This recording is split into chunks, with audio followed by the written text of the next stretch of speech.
이 할망구가 지금 장난하는 거야? 돈을 빌렸으면 제때 갚아야 할 것 아냐? 한적한 시장 골목, 반찬 가게 앞에서 믿을 수 없는 광경이 펼쳐졌습니다. 30대 남자가 60대 노인의 뺨을 후려치는 순간을 며느리가 목격합니다. 시어머니는 떨리는 손으로 돈 봉투를 내밀지만 남자는 차갑게 비웃을 뿐이었습니다.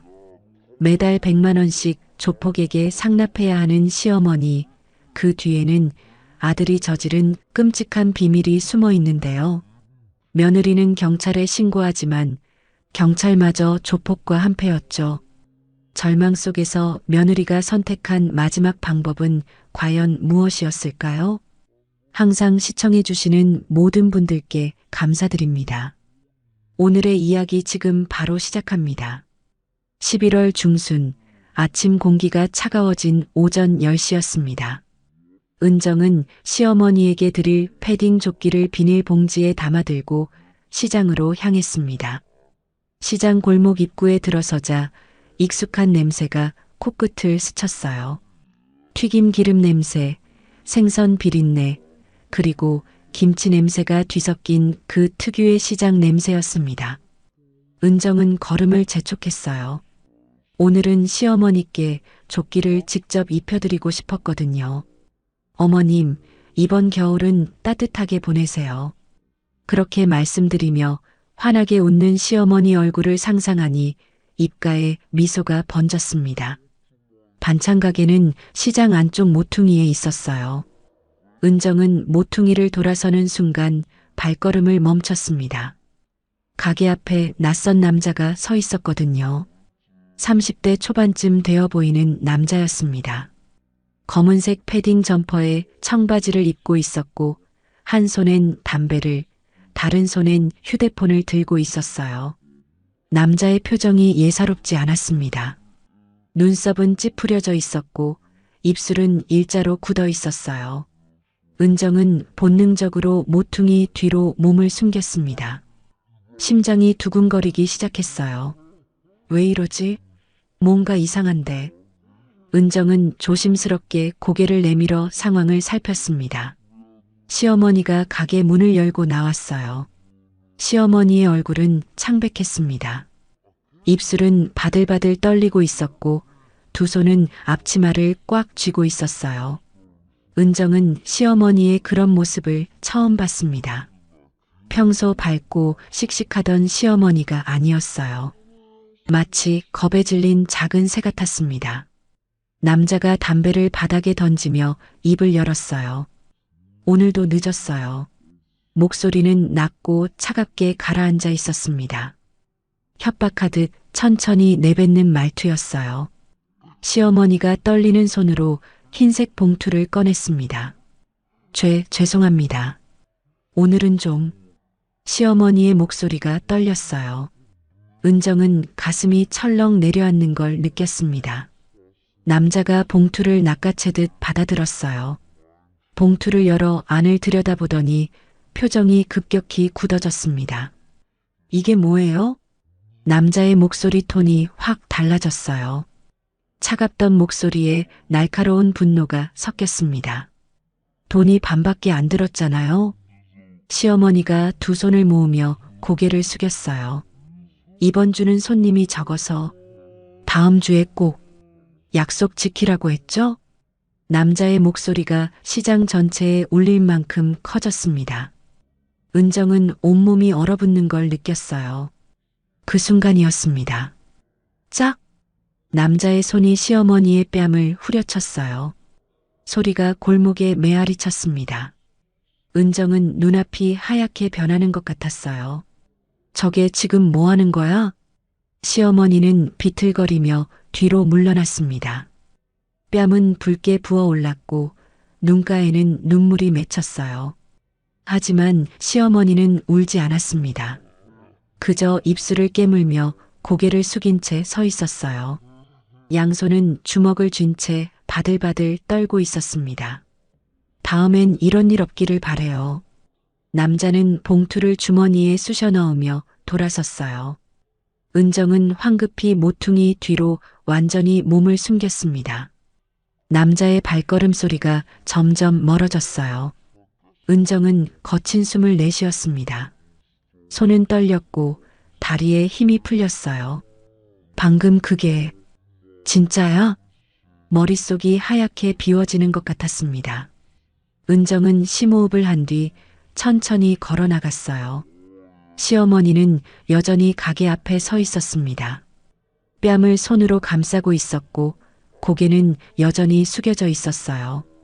어머님, 은정의 목소리에 시어머니가 화들짝 놀라 고개를 들었습니다. 순간 시어머니의 눈빛이 흔들렸어요. 당황, 수치심 그리고 두려움이 뒤섞인 표정이었습니다. 은정아, 언제 왔니? 시어머니가 급히 뺨에서 손을 떼며 억지 미소를 지었어요. 하지만 그 미소는 너무나 어색했습니다. 입꼬리는 떨리고 있었고 눈은 불안하게 흔들렸어요. 은정은 시어머니에게 다가가 조심스럽게 뺨을 살폈습니다. 붉은 손자국이 선명하게 남아 있었어요. 어머님, 방금 그 남자가 때린 거예요? 은정의 목소리도 떨렸습니다. 분노와 충격이 뒤섞여 제대로 말을 이어가기 힘들었어요. 시어머니는 고개를 저으며 손을 내저었습니다.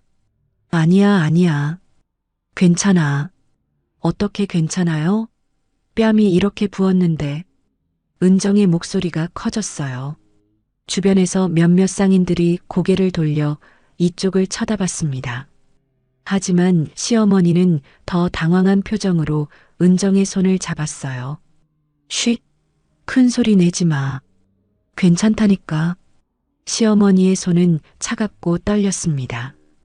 은정은 시어머니를 가게 안으로 데리고 들어갔어요. 가게 안은 비좁았지만 아늑했습니다. 냉장 쇼케이스 안엔 시어머니가 정성껏 만든 반찬들이 가지런히 놓여 있었어요. 은정은 시어머니를 의자에 앉혔습니다. 어머님, 대체 무슨 일이에요? 왜 그 남자가 어머님을 때려요? 시어머니는 고개를 떨구고 대답하지 않았어요. 입술만 바들바들 떨리고 있었습니다. 은정은 시어머니의 어깨를 잡았어요. 어머님, 말씀해 주세요. 제가 도와드릴게요. 그제야 시어머니가 천천히 고개를 들었습니다. 눈가에 맺혔던 눈물이 볼을 타고 흘러내렸어요. 은정아, 미안하다. 시어머니의 목소리는 잠겨 있었습니다.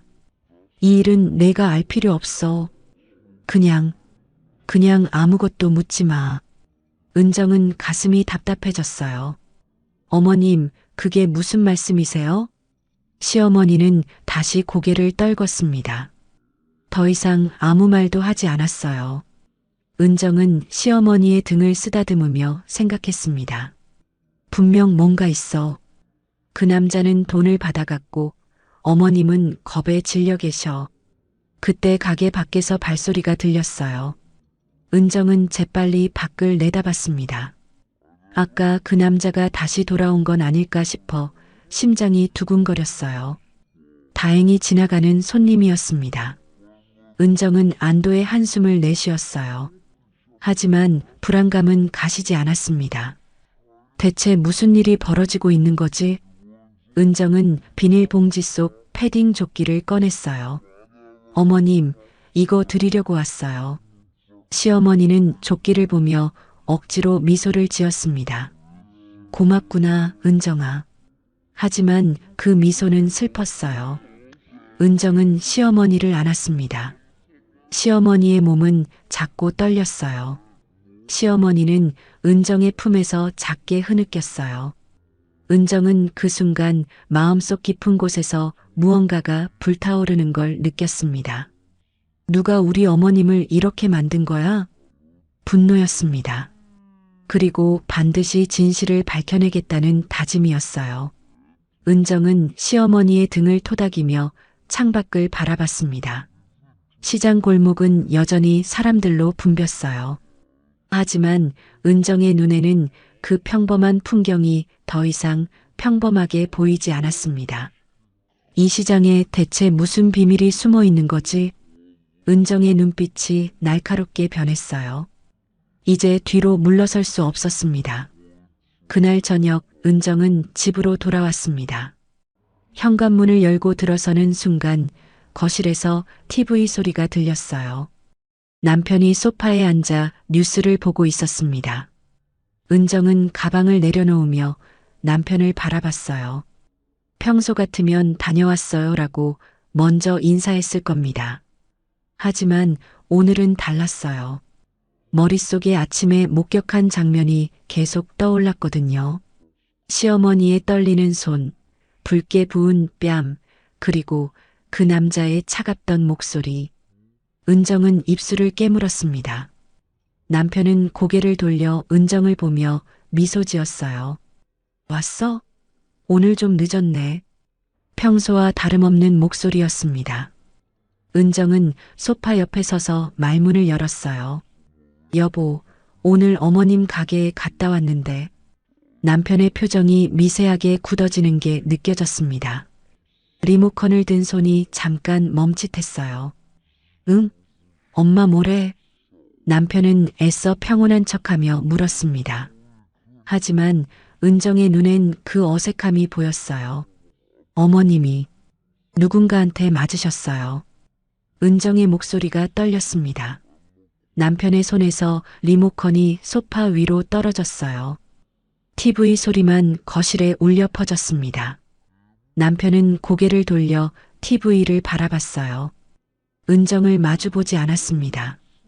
그게 무슨 소리야? 남편의 목소리는 낮게 가라앉았어요. 은정은 남편 앞으로 다가가 앉았습니다. 30대쯤 되어 보이는 남자가 어머님 뺨을 때렸어요. 제 눈앞에서요. 은정의 목소리에 분노가 섞였어요. 그 남자는 돈 봉투를 받더니 부족하다고 화를 냈어요. 대체 무슨 일인지 말해줘요. 남편은 여전히 TV만 바라보고 있었습니다. 턱을 손으로 받치고 있었는데 그 손이 미세하게 떨리고 있었어요. 시장이 원래 좀 그래. 남편이 입을 열었습니다. 사람들끼리 부딪히고 말다툼도 하고 그러는 거 아니겠어? 은정은 남편의 말을 믿을 수 없었어요. 말다툼? 이건 폭행이에요. 어머님 뺨이 시빨개지도록 때렸다고요. 은정의 목소리가 커졌습니다. 남편은 그제야 은정을 바라봤어요. 눈빛이 흔들리고 있었습니다. 불안함과 죄책감이 뒤섞인 표정이었어요. 그냥 신경 쓰지 마. 엄마가 알아서 해결할 거야. 알아서 해결한다고요? 어머님이 저한테 아무 말도 안 하셨어요. 은정은 목소리를 낮추며 남편의 손을 잡았습니다. 여보, 당신 뭔가 알고 있는 거 맞죠? 말해줘요. 남편은 은정의 손을 뿌리치듯 일어났어요. 거실을 서성이기 시작했습니다. 손으로 머리를 쓸어 넘기며 한숨을 내쉬었어요. 은정아, 그냥 넘어가. 괜히 이 일에 끼어들지 마. 끼어든다고요? 저도 이 집 사람이에요. 어머님이 힘들어 하시는데 어떻게 모른 척해요? 은정의 눈가에 눈물이 맺혔습니다. 남편은 창가로 가서 밖을 내다봤어요. 등을 돌린 채 오랫동안 말이 없었습니다. 어깨가 축 처져 있었고 목덜미가 빨갛게 상기돼 있었어요. 은정은 남편이 뭔가 숨기고 있다는 걸 확신했습니다. 당신이 말 안 하면 제가 직접 알아낼 거예요. 은정은 자리에서 일어나 방으로 향했어요. 남편이 뒤에서 작게 중얼거렸습니다. 미안해. 그 목소리가 은정의 귀에 들렸어요. 하지만 은정은 돌아보지 않았습니다. 다음 날 오전 은정은 다시 시장을 찾았습니다. 이번에는 패딩 조끼가 아니라 진실을 찾으러 온 거였어요. 시어머니의 반찬 가게 앞에 도착했습니다. 가게 문은 열려 있었고 시어머니는 안에서 반찬을 정리하고 계셨어요. 어머님, 은정이 가게 안으로 들어서며 조심스럽게 불렀습니다. 시어머니는 깜짝 놀라 고개를 들었어요. 은정아, 오늘은 왜 또... 시어머니의 목소리에는 불안함이 묻어났습니다. 은정은 시어머니 옆에 앉았어요. 어머님, 어제 그 일, 저 못 본 척 할 수가 없어요. 시어머니의 표정이 굳어졌습니다. 손에 들고 있던 젓가락이 떨어져 바닥에 떨어졌어요. 은정아, 그냥 신경 쓰지 마. 괜찮다니까. 시어머니는 서둘러 젓가락을 주우며 말했습니다. 하지만 손은 여전히 떨리고 있었어요. 은정은 시어머니의 손을 잡았습니다. 어머님, 전 괜찮지 않아요. 어머님이 맞으시는 걸 봤는데 어떻게 가만히 있어요? 시어머니는 고개를 저었어요. 눈가가 붉어지기 시작했습니다. 은정아, 이건 너한테 짐 지우고 싶지 않아. 짐이 아니에요. 가족이잖아요. 은정의 목소리가 떨렸어요. 시어머니는 한참을 말없이 앉아 있었습니다. 입술을 깨물고 눈물을 참으려 애쓰고 있었어요. 그냥 시장 일이야. 다들 그렇게 산다. 시어머니의 목소리는 힘없이 흔들렸습니다. 그 남자는 누구예요? 왜 어머님한테 돈을 받아가는 거예요? 은정이 다그치듯 물었어요. 시어머니는 대답하지 않았습니다. 그저 고개를 떨구고 앉아 있었어요. 은정은 가게 안을 둘러봤습니다. 계산대 옆에 시어머니의 낡은 가방이 놓여 있었어요. 가방 지퍼가 열려 있었고 안에서 지갑이 살짝 보였습니다. 은정은 시어머니를 바라봤어요. 시어머니는 여전히 고개를 숙인 채 움직이지 않았습니다. 은정은 조심스럽게 가방 쪽으로 손을 뻗었어요. 지갑을 꺼내 열었습니다. 신분증과 카드 사이에 작은 메모지 한 장이 끼어 있었어요. 은정은 메모지를 꺼내 펼쳤습니다. 손글씨로 날짜와 금액이 적혀 있었어요. 9월 5일 125만 원, 10월 5일 125만 원, 11월 5일 125만 원. 은정의 손이 떨렸습니다. 어머님, 이게 뭐예요? 시어머니가 화들짝 놀라 고개를 들었어요. 그건. 시어머니는 급히 은정의 손에서 메모지를 빼앗았습니다. 보지 마. 이건 내가 볼 게 아니야. 시어머니의 목소리가 떨렸어요. 눈에선 눈물이 주르륵 흘러내렸습니다. 은정은 시어머니를 꽉 안았어요. 어머님, 혼자 끙끙 앓지 마세요. 제발이요. 시어머니는 은정의 품에서 흐느꼈습니다. 작고 가느다란 어깨가 흔들렸어요. 미안해. 미안해. 시어머니는 그 말만 반복했습니다. 은정은 눈물을 훔치며 시어머니의 등을 쓰다듬었어요. 가슴속에서 뭔가가 타오르는 걸 느꼈습니다. 분노였어요. 그리고 반드시 이 상황을 끝내겠다는 결심이었습니다. 그날 밤 은정은 남편을 마주 앉혔어요. 거실 식탁에 마주 앉아 남편의 눈을 똑바로 바라봤습니다. 당신 어머님이 매달 125만 원씩 누군가한테 주고 있는 거 알고 있었죠? 남편의 표정이 창백해졌어요. 입술이 바들바들 떨렸습니다. 그건 대답해요. 알고 있었냐고요. 은정의 목소리는 차갑게 가라앉았습니다. 남편은 고개를 떨궜어요. 한참을 침묵하다가 작게 고개를 끄덕였습니다. 은정은 주먹을 쥐었어요. 손톱이 손바닥을 파고들었습니다. 왜 말 안 했어요? 어머님이 저렇게 힘들어 하시는데. 나도 어쩔 수가 없었어. 남편의 목소리가 떨렸습니다. 엄마가 자존심 건드리지 말라고 했어. 며느리한테 말하지 말라고.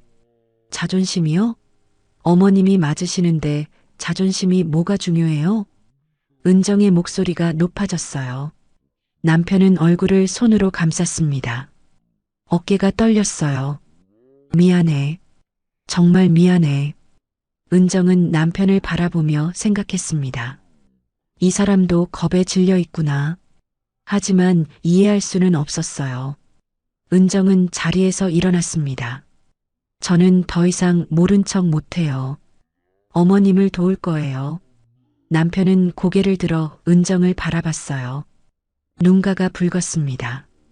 은정아, 조심해. 그 사람들 만만한 사람들 아니야. 은정은 남편을 한 번 더 바라보고 방으로 들어갔어요. 침대에 앉아 창밖을 내다봤습니다. 어두운 밤하늘에 별이 빛나고 있었어요. 은정은 주먹을 꽉 쥐었습니다. 누가 됐든 어머님을 이렇게 만든 사람들을 가만 안 둘 거예요. 결심은 확고했습니다. 내일부터 본격적으로 진실을 파헤치기로 했어요. 은정의 눈빛에는 강한 의지가 담겨 있었습니다. 다음 날 오전 10시, 은정은 동네 파출소 앞에 섰습니다. 회색 건물 입구에는 경찰이라고 쓰인 파란 간판이 달려 있었어요. 은정은 심호흡을 하고 문을 열었습니다. 안에서는 형광등 불빛이 환하게 비치고 있었어요. 책상 뒤에 경찰관 한 명이 앉아 컴퓨터를 보고 있었습니다.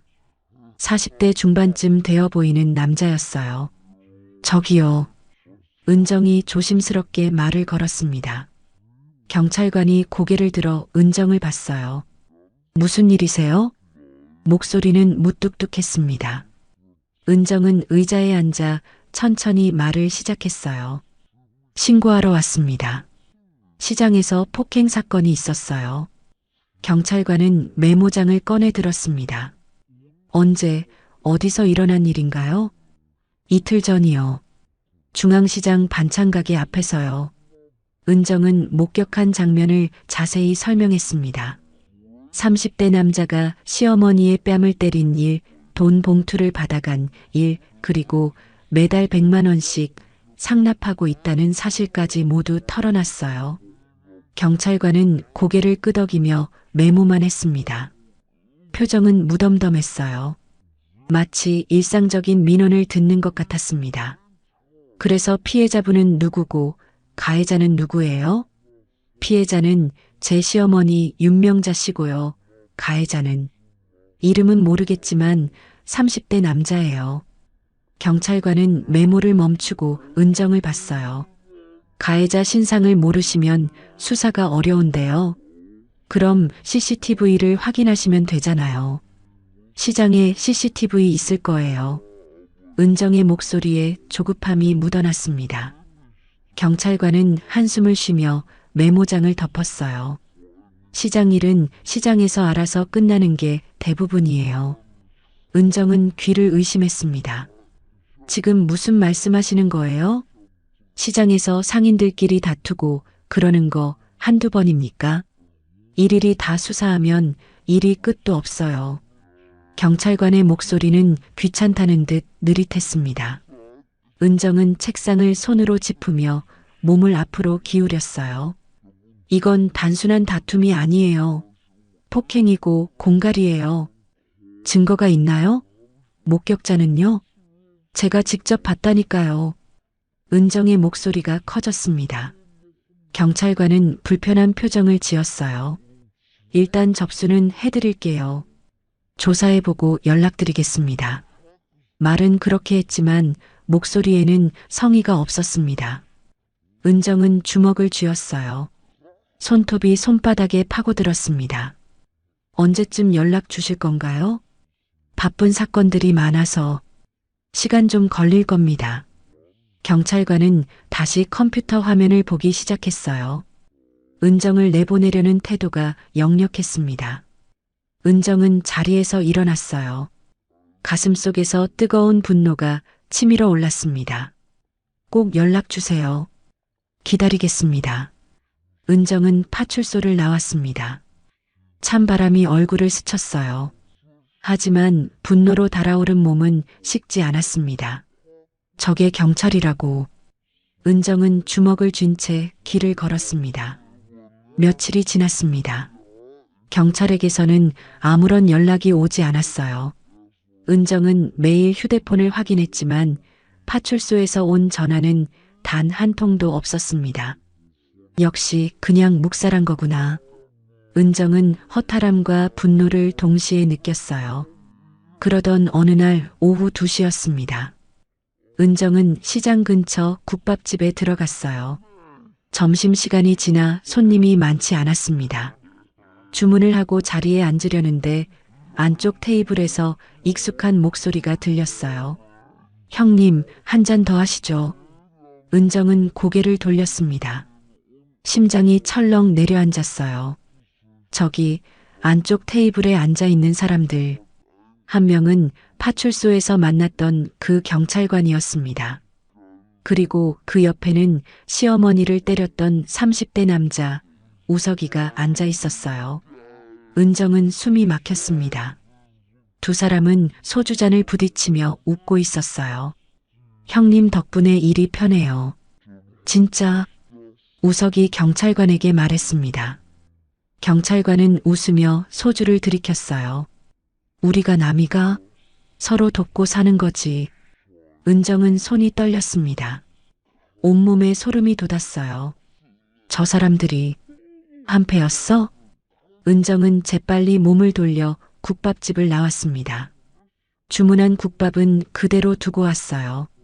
밖으로 나오자 다리에 힘이 풀렸습니다. 건물 벽에 기대어 숨을 골랐어요. 그래서 신고가 묵살된 거였구나. 은정의 눈에서 눈물이 흘러내렸습니다. 분노와 억울함이 뒤섞인 눈물이었어요. 경찰이 조폭이랑 한패라니. 은정은 주먹으로 벽을 쳤습니다. 손이 아팠지만 분노가 더 컸어요. 은정은 휴대폰을 꺼내 국밥집 방향을 다시 봤습니다. 창문 너머로 두 사람이 여전히 웃으며 술을 마시는 게 보였어요. 은정은 휴대폰 카메라를 켰습니다. 줌을 최대로 당겨 두 사람을 화면에 담았어요. 경찰관과 우석이 소주잔을 부딪히는 순간을 사진으로 찍었습니다. 증거는 확보했어. 은정은 사진을 저장하고 휴대폰을 주머니에 넣었어요. 하지만 막막함이 밀려왔습니다. 경찰이 저렇게 부패했는데 누구한테 도움을 청하지?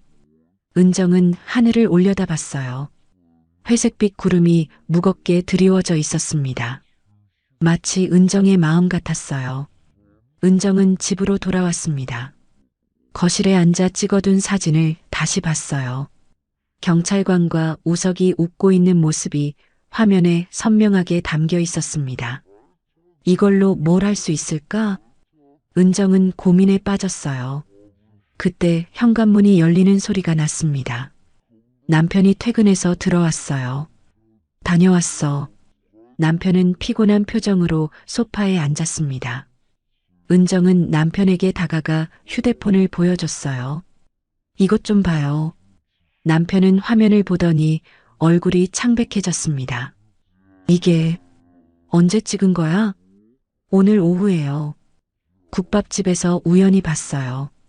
은정의 목소리는 차갑게 가라앉았습니다. 경찰이 조폭이랑 한패예요. 그래서 제 신고가 묵살된 거였어요. 남편은 휴대폰에서 눈을 떼지 못했어요. 손이 미세하게 떨리고 있었습니다. 은정아, 이거 위험해. 이런 거 들고 다니면 안 돼. 위험하긴 뭐가 위험해요? 진실을 밝혀야죠. 은정의 목소리가 높아졌어요. 남편은 고개를 저었습니다. 그 사람들 만만한 사람들 아니야. 진짜 다칠 수 있어. 그럼 어쩌라는 거예요? 어머님이 계속 맞으면서 살라고요? 은정은 남편의 손을 뿌리쳤어요. 당신은 겁쟁이에요. 자기 엄마도 못 지키면서. 남편은 아무 말도 하지 못했습니다. 고개를 떨군 채 주먹을 쥐고 있었어요. 은정은 방으로 들어가 문을 닫았습니다. 침대에 앉아 다시 사진을 봤어요. 혼자서라도 이 일을 끝낼 거야. 은정의 눈빛에는 강한 결의가 담겨 있었습니다. 더 이상 누구도 믿을 수 없었어요. 경찰도 소용없고 남편도 겁에 질려 있었습니다. 내가 직접 해야 해. 은정은 휴대폰을 꽉 쥐었어요. 손에 땀이 배어 나왔습니다. 하지만 두려움보다는 분노가 더 컸어요. 이 사진을 어떻게 쓸 수 있을까? 은정은 밤새 고민했습니다. 창밖으로 달빛이 희미하게 비쳤어요. 은정은 이불을 덮고 누웠지만 잠이 오지 않았습니다. 머릿속에는 시어머니의 떨리는 손과 붉게 부은 뺨이 계속 떠올랐어요. 반드시 어머님을 구해낼 거예요. 은정은 눈을 감으며 다짐했습니다. 내일부터 새로운 방법을 찾아야 했어요. 경찰이 부패했다면 다른 경로로 도움을 청해야 했습니다. 누구한테 도움을 청하지? 은정의 머릿속에 한 사람이 떠올랐어요. 외삼촌.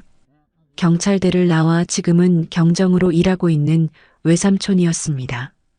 맞아, 외삼촌한테 연락해야겠어. 은정은 가슴속에서 희망이 피어오르는 걸 느꼈어요. 작지만 확실한 희망이었습니다. 은정은 눈을 뜨고 천장을 바라봤어요. 조금만 기다려요, 어머님. 제가 꼭 도와드릴게요. 은정의 입가에 작은 미소가 번졌습니다. 포기하지 않을 거였어요. 끝까지 싸울 거였습니다. 다음 날 아침 9시, 은정은 다시 시장을 찾았습니다. 이번에는 시어머니 가게가 아니라 다른 가게들을 둘러볼 생각이었어요.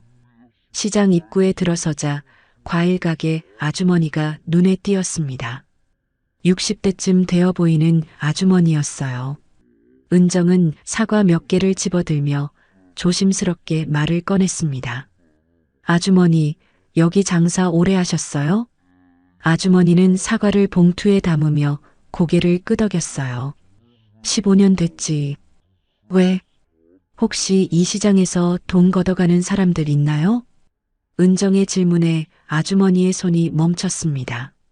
얼굴이 순간 굳어지더니 주변을 두리번거렸어요. 왜 그런 걸 물어? 목소리가 낮아졌습니다. 경계하는 눈빛이었어요. 은정은 한 발짝 가까이 다가갔습니다. 제 시어머니가 그 사람들한테 맞으셨어요. 아주머니의 표정이 변했어요. 눈빛이 흔들리더니 한숨을 내쉬었습니다. 너도 당했구나. 아주머니는 주변을 다시 살피며 작은 목소리로 말했어요. 저기 뒤쪽으로 와봐.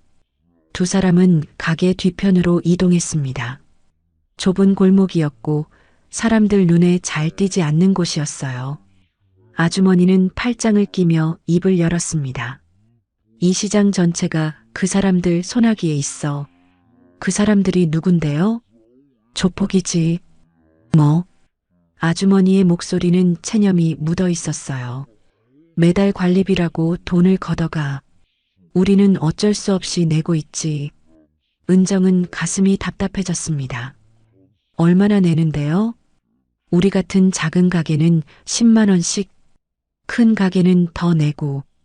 아주머니는 고개를 저으며 한숨을 또 내쉬었어요. 그런데 반찬 가게는 좀 특별해. 특별하다니요? 100만 원씩 낸다더라고. 우리보다 10배나 많이. 은정은 눈을 크게 떴습니다. 왜요? 왜 그렇게 많이 내야 하는데요? 아주머니는 입술을 깨물었어요. 그건 나도 정확히는 몰라. 근데 반찬 가게 사장님이 뭔가 빚이 있다더라. 은정의 머릿속이 복잡해졌습니다. 빚이요? 응. 자세한 건 모르겠는데 그래서 다른 가게보다 훨씬 많이 내는 거래. 아주머니는 은정의 어깨를 토닥였어요. 어쨌든 조심해. 그 사람들 건드리면 안 돼. 은정은 고개를 끄덕였습니다. 하지만 마음속에서는 분노가 타올랐어요. 과일 가게를 나와 시장 안쪽으로 들어갔습니다. 생선 가게 아저씨와도 이야기를 나눴어요. 예, 매달 내줘. 안 내면 가게 부숴버린다고 협박하니까요. 건어물 가게 할머니는 눈물을 글썽이며 말했습니다. 우리가 뭘 어쩌겠어. 경찰도 소용없고. 반찬 가게 옆 떡집 사장님도 비슷한 이야기를 했어요. 50개 가게가 넘는데 다들 돈 내고 있어요.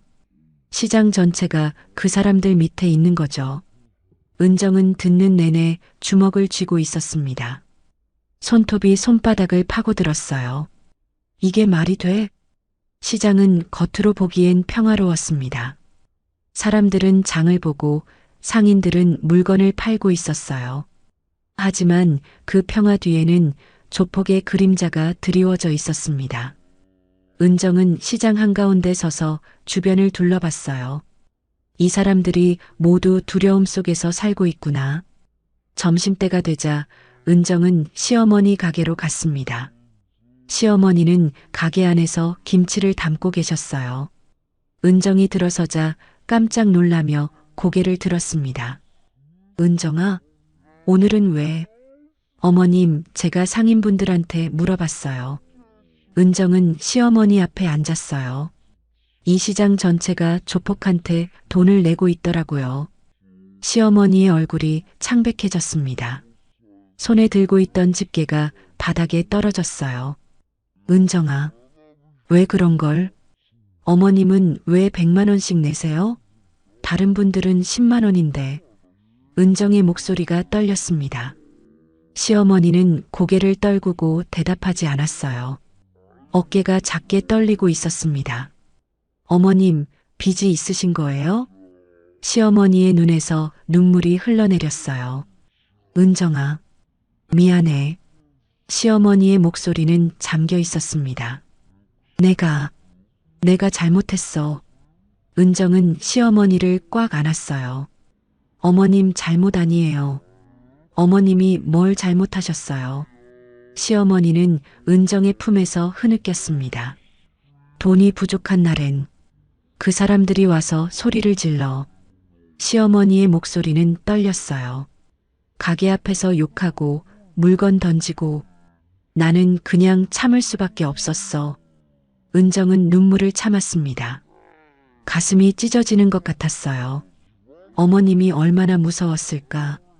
시어머니는 계속 말을 이었어요. 상인들한테도 돈을 빌렸어. 하지만 이젠 빌릴 곳도 없어. 은정은 시어머니의 등을 쓰다듬었습니다. 어머님, 이제 혼자 안 괴로우셔도 돼요. 제가 도와드릴게요.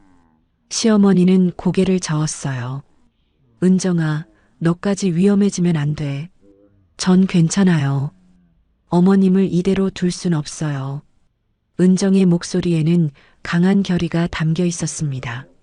시어머니는 은정을 바라보며 눈물을 닦았어요. 고맙구나. 두 사람은 한참을 그렇게 앉아 있었습니다. 가게 밖으로 장사하는 소리가 들렸어요. 하지만 가게 안은 고요했습니다. 은정은 창밖을 바라봤어요. 이 시장 전체를 구해야 해. 은정의 머릿속에는 계획이 생기기 시작했습니다. 혼자서는 할 수 없었어요. 도움이 필요했습니다. 외삼촌한테 연락해야겠어. 은정은 가방에서 휴대폰을 꺼냈습니다. 외삼촌 김도연 경정의 번호를 찾았어요. 손가락이 화면 위에서 멈칫했습니다. 이걸로 정말 해결할 수 있을까? 불안함이 스쳤지만 은정은 결심을 굳혔어요. 전화를 걸었습니다. 신호음이 2번 울린 후 외삼촌의 목소리가 들렸어요. 은정아, 웬일이야? 외삼촌, 도와주세요. 은정의 목소리가 떨렸습니다. 시어머님이 조폭한테 괴롭힘을 당하고 계세요. 외삼촌의 목소리가 진지해졌어요. 뭐? 자세히 말해봐. 은정은 지금까지 있었던 일들을 차근차근 설명했습니다. 폭행, 상납, 부패한 경찰, 그리고 시장 전체가 조폭에게 장악당한 사실까지 모두 털어놨어요. 외삼촌은 조용히 듣고 있었습니다. 은정의 이야기가 끝나자 외삼촌이 입을 열었어요. 은정아, 이건 단순한 폭행 사건이 아니야. 네, 이건 조직적인 범죄야. 시장 전체를 대상으로 한 공갈과 협박이지. 외삼촌의 목소리는 무거웠어요. 지금 당장 만나자. 내가 직접 조사할게. 은정은 안도의 한숨을 내쉬었습니다. 고맙습니다, 외삼촌. 가족인데 뭘. 이번 주 금요일에 우리 집으로 와. 그때까지 증거 최대한 모아오고. 전화를 끊고 은정은 시어머니를 바라봤어요. 어머님, 이제 괜찮아지실 거예요. 시어머니는 불안한 표정으로 은정을 봤습니다. 정말 괜찮을까? 네. 제 외삼촌이 경찰 간부세요. 꼭 도와주실 거예요. 은정은 시어머니의 손을 꽉 잡았어요. 어머님, 조금만 참으세요. 곧 끝날 거예요. 시어머니는 고개를 끄덕였습니다. 눈가에는 여전히 눈물이 맺혀 있었지만 표정은 조금 밝아졌어요. 은정은 가게를 나와 시장 골목을 걸었습니다. 상인들이 장사하는 모습이 보였어요. 곧 이분들도 자유로워질 거예요. 은정은 주먹을 쥐었습니다. 이제 반격이 시작될 거였어요. 더 이상 참고만 있을 순 없었습니다. 은정의 눈빛에는 강한 의지가 타오르고 있었어요. 며칠 후 은정은 시어머니 집을 찾았습니다. 시어머니가 감기 몸살로 이틀째 누워 계셨거든요. 은정은 죽을 끓여가지고 갔어요. 어머님, 죽 드세요.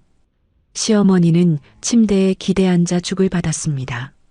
얼굴은 창백했고 목소리는 잠겨 있었어요. 고맙구나, 은정아.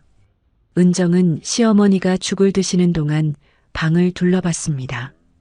작은 방이었어요. 오래된 옷장과 화장대, 그리고 서랍장 하나가 전부였습니다. 어머님, 병원 다녀오셨어요? 응, 어제 다녀왔어. 약 먹으면 괜찮을 거래. 시어머니는 죽그릇을 내려놓으며 기침을 했어요. 은정은 물을 따라드렸습니다. 어머님, 실비보험 있으시죠? 청구하시면 돼요. 아, 그래야 하는데. 어떻게 하는지 잘 몰라서. 제가 도와드릴게요. 서류 어디 있어요? 시어머니는 서랍장을 가리켰어요. 저기 둘째 칸에 있을 거야. 은정은 서랍을 열었습니다. 안에는 각종 서류들이 가지런히 정리돼 있었어요. 은정은 보험 증권을 찾기 시작했습니다. 서류를 하나씩 꺼내 살펴봤어요. 전기요금 고지서, 수도요금 고지서, 은행 통장. 그때였습니다. 갈색 봉투 하나가 눈에 띄었어요. 봉투는 두툼했고 입구가 살짝 열려 있었습니다. 은정은 봉투를 꺼냈어요. 무게감이 느껴졌습니다. 봉투를 열자 여러 장의 서류가 나왔어요. 맨 위에 있는 서류를 펼쳤습니다. 차용증이라는 글자가 크게 적혀 있었어요. 은정의 손이 멈췄습니다. 심장이 빠르게 뛰기 시작했어요. 차용증 위쪽에는 붉은 도장이 찍혀 있었습니다. 대한금융이라는 상호가 적혀 있었어요.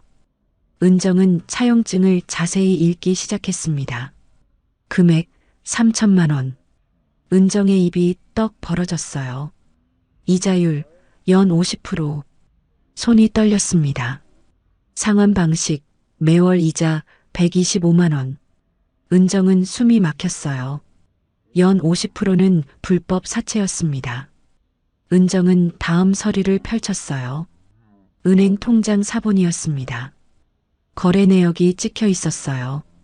2025년 5월 15일 출금 3천만 원. 한 번에 3천만 원이 빠져나간 기록이었습니다. 은정의 손은 계속 떨렸어요. 종이를 제대로 잡을 수가 없었습니다. 어머님, 은정의 목소리가 떨렸어요. 시어머니는 침대에서 눈을 감고 계셨습니다. 어머님, 이게 뭐예요? 은정은 차용증을 들고 시어머니에게 다가갔습니다. 시어머니는 눈을 뜨더니 차용증을 보고 얼굴이 하얗게 질렸어요. 그건 시어머니의 입술이 바들바들 떨렸습니다. 어머님, 사채를 쓰신 거예요? 은정의 목소리가 높아졌어요. 시어머니는 고개를 돌렸습니다. 대답하지 않았어요. 은정은 시어머니 앞에 무릎을 꿇고 앉았습니다. 어머님, 대체 왜요? 왜 이런 돈을 빌리셨어요? 시어머니의 눈에서 눈물이 주르륵 흘러내렸어요. 은정아, 미안해. 시어머니의 목소리는 힘없이 떨렸습니다. 말씀하세요. 왜 이런 돈을 빌리셨는지. 은정도 눈물이 났어요. 시어머니는 한참을 침묵하다가 입을 열었습니다. 태준이가 주식으로 돈을 날렸어. 은정의 머릿속이 하얗게 변했어요. 뭐라고요? 3천만 원을 주식에 넣었는데 전부 잃었다더라. 시어머니는 흐느끼기 시작했어요. 태준이가 내 앞에서 무릎 꿇고 빌었어. 이 일을 내게 알리지 말라고. 은정은 주먹을 쥐었습니다. 손톱이 손바닥을 파고들었어요. 태준이가 걱정하더라고. 너한테 비난받을까봐. 너한테 부담 줄까봐. 시어머니의 목소리는 끊어졌어요. 그래서 내가 알아서 갚겠다고 했어. 은정은 눈물을 닦았습니다. 어머님, 그래서 사채를 쓰신 거예요? 시어머니는 고개를 끄덕였어요. 적금을 깼어. 1,000만 원이 있었거든. 시어머니는 계속 말을 이었습니다. 하지만 3천만 원이 필요했잖아. 은행에 가봤는데 대출이 안 나오더라고. 나이도 많고 소득도 적어서. 그래서요? 시장 옆에 대부업체가 있었어. 대한금융. 거기서 3천만 원을 빌렸지. 은정은 손이 떨렸습니다. 연 50% 이자. 한 달에 125만 원씩 내야 했어. 어머님, 그렇게 3천만 원을 만들어서 태준이한테 전부 보냈어. 시어머니의 목소리는 점점 작아졌어요. 그런데 생활비가 부족했어. 가게 수입만으로는 이자도 못 냈거든. 적금은요? 적금 1,000만 원으로 버텼지. 생활비도 쓰고 매달 이자도 내고. 시어머니는 고개를 떨궜습니다. 하지만 6개월 만에 다 떨어졌어. 이제 한 푼도 남지 않았어. 그래서 조폭한테 매달 100만 원씩 내신 거예요? 시어머니는 고개를 끄덕였어요. 이자야. 원금은 하나도 못 갚고 있어. 은정은 눈물을 참을 수 없었습니다. 눈물이 볼을 타고 흘러내렸어요. 어머님, 왜 혼자 이렇게 괴로워하셨어요? 너한테 짐 지우고 싶지 않았어. 태준이도 미안해하는데. 시어머니는 은정의 손을 잡았어요. 내가 잘못했어. 내가 아들을 잘못 키운 거야. 아니에요, 어머님. 어머님 잘못 아니에요. 은정은 시어머니를 꽉 안았습니다. 두 사람은 한참을 그렇게 울었어요. 방 안에는 흐느끼는 소리만 가득했습니다. 시간이 얼마나 흘렀을까요? 은정은 눈물을 닦고 일어났습니다. 어머님, 저 집에 갔다 올게요. 은정아, 태준이한테 화내지 마. 화 안 낼게요. 얘기만 할게요. 은정은 서류들을 가방에 챙겼어요. 차용증, 통장 사본, 모든 걸 가져갔습니다. 집으로 돌아오는 길, 은정의 머릿속은 복잡했어요. 남편이 주식으로 3천만 원을 날렸다니. 시어머니는 그걸 혼자 감당하고 계셨다니. 은정은 주먹을 쥐었습니다. 태준 씨, 집에 도착했을 때는 저녁 7시였습니다. 남편은 거실 소파에 앉아 TV를 보고 있었어요. 다녀왔어? 남편은 평소처럼 인사했습니다. 은정은 대답하지 않았어요. 가방에서 차용증을 꺼내 남편 앞에 던졌습니다. 차용증이 테이블 위에 펼쳐졌어요. 남편의 얼굴이 순간 굳어졌습니다. 이게 어디서? 어머님 서랍에서 찾았어요. 은정의 목소리는 차갑게 가라앉았습니다. 남편은 차용증을 보며 입술을 깨물었어요. 은정아, 주식으로 3천만 원을 날렸다면서요? 은정의 목소리가 떨렸어요. 남편은 고개를 떨궜습니다. 미안해. 미안하다고요? 어머님이 사채까지 쓰시는데? 은정의 목소리가 높아졌습니다. 남편은 자리에서 일어나 무릎을 꿇었어요. 정말 미안해. 나도 어쩔 수가 없었어. 어쩔 수 없다니요? 당신이 주식으로 날린 돈이잖아요. 은정은 눈물을 흘렸어요. 어머님이 얼마나 괴로웠을지 알아요? 매달 100만 원씩 내시면서 얼마나 떨었을지. 남편은 얼굴을 손으로 감쌌습니다. 어깨가 떨렸어요. 미안해. 정말 미안해. 은정은 남편을 내려다봤습니다. 실망감이 밀려왔어요. 이제 다 끝낼 거예요. 어머님을 이대로 둘 순 없어요. 은정은 방으로 들어가 문을 닫았습니다. 침대에 앉아 차용증을 다시 봤어요. 연 50%. 불법이야. 은정은 휴대폰을 꺼냈습니다. 외삼촌 도연에게 문자를 보냈어요. 외삼촌, 금요일에 꼭 뵙겠습니다. 중요한 증거 더 찾았어요. 문자를 보내고 은정은 창밖을 바라봤습니다. 밤하늘에 별이 빛나고 있었어요. 어머님, 조금만 참으세요. 꼭 구해드릴게요. 은정의 눈빛에는 강한 결의가 담겨 있었습니다. 더 이상 물러설 곳은 없었어요. 이제 모든 걸 끝낼 때였습니다. 다음 날 아침 은정은 시어머니 집을 다시 찾았습니다. 시어머니는 어제보다 조금 나아 보였어요. 하지만 얼굴에는 여전히 피곤함이 가득했습니다. 어머님, 제가 알아봤어요. 빚 문제요. 은정은 시어머니 옆에 앉으며 말했어요. 시어머니는 고개를 돌렸습니다. 은정아, 그건 신경 쓰지 마. 신경 안 쓸 수가 없어요. 처음부터 차근차근 말씀해 주세요. 은정의 목소리는 부드러우면서도 단호했어요. 시어머니는 한참을 망설이다 입을 열었습니다. 5월이었어. 태준이가 전화했지. 시어머니의 목소리는 떨렸어요. 엄마, 돈 좀 빌려달라고. 3천만 원. 은정은 조용히 들었습니다. 처음엔 거절했어. 그런 큰 돈을 어떻게 구하냐고. 시어머니는 손을 떨며 이불을 만지작거렸어요. 그런데 태준이가 울더라고. 주식으로 돈을 잃었는데 회사에서 횡령한 걸로 오해받을 수 있다고. 은정은 눈을 감았습니다. 남편이 그런 거짓말까지 했다니.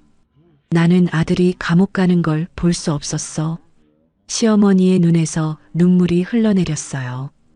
은행에 갔어. 대출 받으려고. 시어머니는 고개를 저었습니다. 근데 심사가 안 나오더라고. 나이도 많고 소득도 적고 담보도 없어서. 그래서 어떻게 하셨어요? 시장 옆에 대부업체 간판을 봤어. 대한금융. 은정은 주먹을 쥐었어요. 거기 가서 사정했지. 3천만 원만 빌려달라고. 시어머니의 목소리는 떨렸습니다.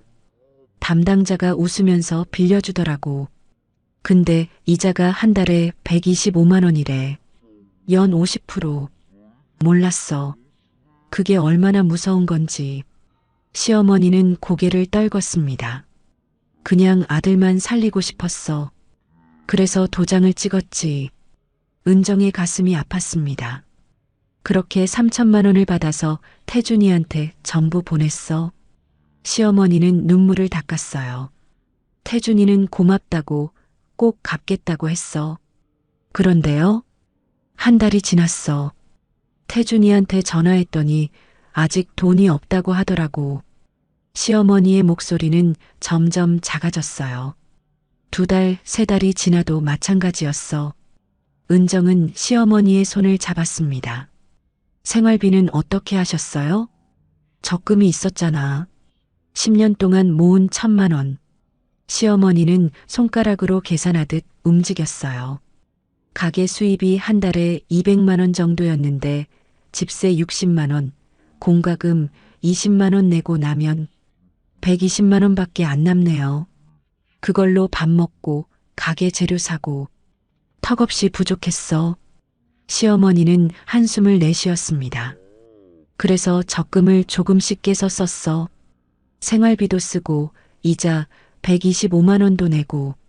그럼 매달 거의 150만 원 이상 쓰신 거네요. 그래. 그렇게 6개월이 지났어. 시어머니는 눈물을 흘렸습니다. 10월쯤 되니까 적금이 바닥났어. 한 푼도 안 남았지. 은정은 가슴이 먹먹했어요. 그때부터 조폭이 나타난 거예요? 응. 대부업체 사장이 연락이 왔어. 앞으로는 다른 사람이 수금하러 온다고 시어머니의 손이 떨렸습니다. 며칠 뒤에 그 남자가 왔어. 정우석이라고 했지. 은정은 그 이름을 기억했어요. 우석이는 처음부터 무서웠어. 말투도 거칠고 눈빛도 차가웠지. 시어머니는 몸을 떨었습니다. 이자가 한 달에 100만 원이 됐다고. 원래는 125만 원인데 깎아준다고. 그건 거짓말이에요. 처음부터 속인 거예요. 그랬나 봐. 어쨌든 나는 그때부터 매달 100만 원을 내야 했어. 시어머니는 눈물을 닦았어요. 적금도 없고 가게 수입만으론 안 되잖아. 그래서 어떻게 하셨어요? 가게 재료를 줄였어. 반찬 종류도 줄이고. 시어머니는 고개를 떨궜습니다. 밥도 하루에 2끼만 먹었어. 아침은 거르고. 은정의 눈에서 눈물이 흘러내렸어요. 그렇게 10월은 간신히 버텼어. 100만 원을 맞춰서 냈지. 시어머니는 계속 말을 이었습니다. 그런데 11월이 문제였어. 겨울이 오니까 손님이 줄더라고. 수입이 줄었군요. 가게에서 180만 원밖에 못 벌었어. 거기서 집세랑 공과금 빼면 시어머니는 한숨을 쉬었습니다. 100만 원도 안 남았지. 그래서 상인분들한테 빌리신 거예요? 시어머니는 고개를 끄덕였어요. 과일 가게 아주머니한테 10만 원, 생선 가게 아저씨한테 20만 원. 은정은 가슴이 먹먹했어요. 떡집 사장님한테도 빌렸어. 다들 불쌍하다고 빌려줬지. 그렇게 돈을 모으셨군요. 응. 그렇게 해서 간신히 100만 원을 맞췄어. 시어머니는 눈물을 흘렸습니다. 그런데 이번 달이 문제야. 더 이상 빌릴 데가 없어. 그래서 지난번에 50만 원밖에 못 모았어. 그날, 내가 본 그날, 은정은 시어머니를 안았습니다. 우석이가 나를 때렸지. 그리고 다음에 또 못 내면 가게를 부숴버리겠다고 했어. 시어머니는 은정의 품에서 흐느꼈어요. 나는 너무 무서웠어. 밤마다 잠도 못 잤어. 은정은 시어머니의 등을 쓰다듬었습니다. 휴대폰에는 우석이 전화가 매일 왔어. 시어머니는 침대 옆 테이블에서 휴대폰을 꺼냈어요. 여기 봐. 통화 기록. 은정은 휴대폰을 받아들었습니다. 통화 목록에는 같은 번호가 반복돼 있었어요. 하루에 5통, 6통씩. 전화 안 받으면 문자가 왔어. 시어머니는 문자함을 열어 보여줬습니다. 돈 준비했어요? 내일까지 안 내면 큰일 납니다. 장난 아니니까 각오하세요. 협박 문자가 가득했어요. 은정은 손이 떨렸습니다. 어머님이 이렇게 괴로워하셨다니. 더 이상 버틸 수가 없어. 시어머니의 목소리는 힘없이 떨렸습니다. 원금 3천만 원은 하나도 못 갚고 이자만 내고 있잖아. 은정은 고개를 끄덕였어요. 6개월 동안 600만 원을 넘게 냈는데 빚은 그대로야. 시어머니는 눈물을 흘렸습니다. 앞으로도 계속 이렇게 살 것 같아. 끝이 안 보여. 어머님, 그런 생각하지 마세요. 은정은 시어머니의 손을 꽉 잡았어요. 제가 꼭 해결할게요. 금요일에 외삼촌 만나기로 했어요. 시어머니는 눈을 크게 떴습니다. 외삼촌? 경찰 하신다는? 네, 경정이세요. 이 일을 꼭 해결해 주실 거예요. 은정의 목소리에는 확신이 담겨 있었어요. 하지만 위험하지 않을까? 괜찮아요. 외삼촌을 믿어요. 은정은 시어머니의 손을 꽉 잡았습니다. 어머님, 금요일까지만 참으세요. 그 후엔 모든 게 달라질 거예요. 시어머니는 고개를 끄덕였어요. 하지만 눈빛에는 여전히 불안함이 가득했습니다. 은정은 시어머니와 함께 점심을 먹었어요. 죽을 끓여드리고 약도 챙겨드렸습니다. 어머님, 이제 혼자 괴로워하지 마세요. 고맙구나, 은정아. 시어머니는 은정의 손을 잡았어요. 내가 있어서 다행이야. 은정은 미소를 지었습니다. 하지만 마음속에서는 분노가 타올랐어요. 금요일에 모든 걸 끝낼 거야. 은정은 가방에 모든 증거를 챙겼습니다. 차용증, 통장 사본, 협박 문자 캡처, 그리고 상인들 증언 메모. 이걸로 충분할 거야. 은정은 시어머니께 인사하고 집을 나섰어요. 찬바람이 얼굴을 스쳤습니다. 하지만 은정의 마음은 뜨거웠어요. 어머님을 꼭 구할 거예요. 그리고 이 시장도. 은정의 눈빛에는 강한 결의가 담겨 있었습니다. 금요일이 기다려졌어요. 금요일 저녁 6시 은정은 외삼촌 집 앞에 섰습니다. 서울 마포구에 있는 아파트 15층이었어요. 은정은 심호흡을 하고 초인종을 눌렀습니다. 문이 열리자 외삼촌 도연이 반갑게 맞아줬어요. 은정아, 어서 와. 도연은 50대 초반으로 단단한 체격에 날카로운 눈빛을 가진 사람이었습니다.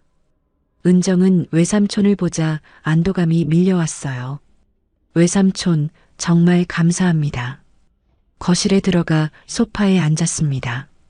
도연은 차를 내오며 은정의 표정을 살폈어요. 많이 힘들었겠구나. 네. 정말 어떻게 해야 할지 몰랐어요. 은정은 가방에서 서류 뭉치를 꺼냈습니다. 차용증, 통장 사본, 협박 문자 캡처, 상인 증언 메모. 모든 증거를 테이블 위에 펼쳤어요. 도연은 안경을 쓰고 하나하나 꼼꼼히 살폈습니다. 먼저 차용증을 집어들었어요. 대한금융, 연 50% 이자. 도연의 눈빛이 날카로워졌습니다. 이건 명백한 불법 사채야. 외삼촌도 그렇게 생각하시죠? 법정 최고 이자율이 연 20%인데 이건 2배가 넘어. 도연은 차용증을 내려놓고 통장 사본을 봤어요. 2025년 5월 15일 3천만 원 입금. 도연은 고개를 끄덕였습니다. 그리고 그 후로 매달 125만 원씩 출금 기록이 보이네. 은정은 고개를 숙였어요. 시어머니께서 6개월 동안 750만 원을 이자로 내셨어요. 원금은 하나도 못 갚으셨고요. 도연은 한숨을 쉬었습니다. 전형적인 사채 덫이야. 다음으로 협박 문자 캡처를 봤어요. 돈 준비했어요? 내일까지 안 내면 큰일 납니다. 장난 아니니까 각오하세요. 도연의 표정이 굳어졌습니다. 이건 협박이고 공갈이야. 그리고 이건 부패 경찰 증거예요. 은정은 국밥집에서 찍은 사진을 보여줬어요. 경찰과 수금채 구석이 함께 술을 마시는 사진이었습니다. 도연은 사진을 확대해서 봤어요. 이 경찰 누군지 알아? 동네 파출소 경찰관이에요. 제가 신고했는데 묵살당했어요. 도연은 입술을 깨물었습니다. 이런 쓰레기들. 도연은 사진을 내려놓고 은정을 바라봤어요. 은정아, 이건 단순한 사채 사건이 아니야. 네, 이건 조직 범죄야. 시장 전체를 대상으로 한 공갈과 협박, 폭행, 그리고 경찰 부패까지 연결돼 있어. 도연의 목소리는 무거웠습니다. 이 정도면 광역수사대가 움직여야 해. 은정은 눈을 반짝였어요. 그럼 해결할 수 있어요? 물론이지. 하지만 증거가 더 필요해. 도연은 메모장을 꺼냈습니다. 시장 상인들 중에 증언할 사람이 얼마나 돼? 제가 이야기 나눈 사람만 5명쯤 돼요. 은정은 메모를 보며 말했어요. 과일 가게, 생선 가게, 건어물 가게, 떡집, 그리고 반찬 가게. 좋아. 내가 직접 만나서 진술 받을게. 도연은 펜으로 메모하기 시작했습니다. 상납 금액, 협박 내용, 폭행 여부 모두 기록으로 남겨야 해. 지금 당장 하시는 거예요? 시간이 없어. 빨리 움직여야 해. 도연은 재킷을 꺼내 입었어요. 지금 가자. 시장 상인들 만나러.